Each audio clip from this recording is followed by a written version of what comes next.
As Paul said, I work at NCRS, but these are my own personal opinions. So I certainly acknowledge the positive impacts that no jab, no pay has had. So we've got some increase in coverage.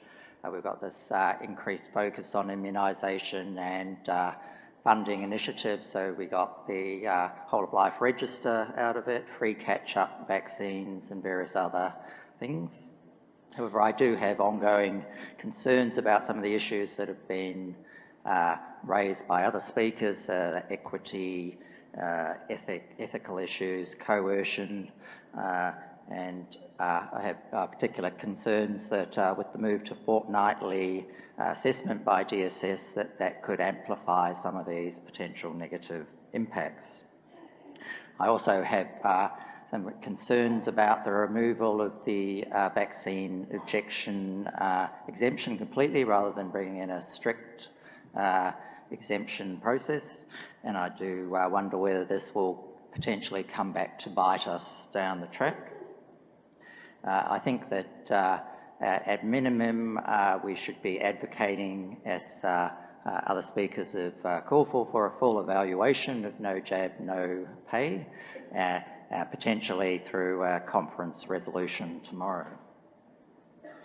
I have particular concerns over no jab, no play policy, and Jenny's outlined a lot of the issues there where it's much more debatable as to whether the benefits outweigh the potential negative impacts. And I do worry that well, I do think that we have a good window of opportunity for advocacy in terms of no jab, no play, given that it hasn't been rolled out nationwide. And so again, would be arguing, as I think Margie suggested yesterday, for evaluation of the Victorian policy.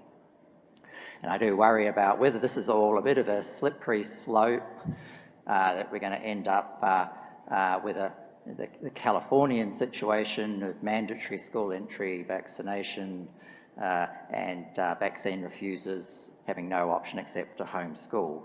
And before people dismiss that as hyperbole, I think it's a very realistic prospect, given the context that no jab, no pay and play have come in on, as Julie presented. It's all a bit of a moral panic about these supposedly plummeting vaccine rates, which we know is not correct, in the context of poor general understanding of some of the principles of herd immunity and disease control and risk management.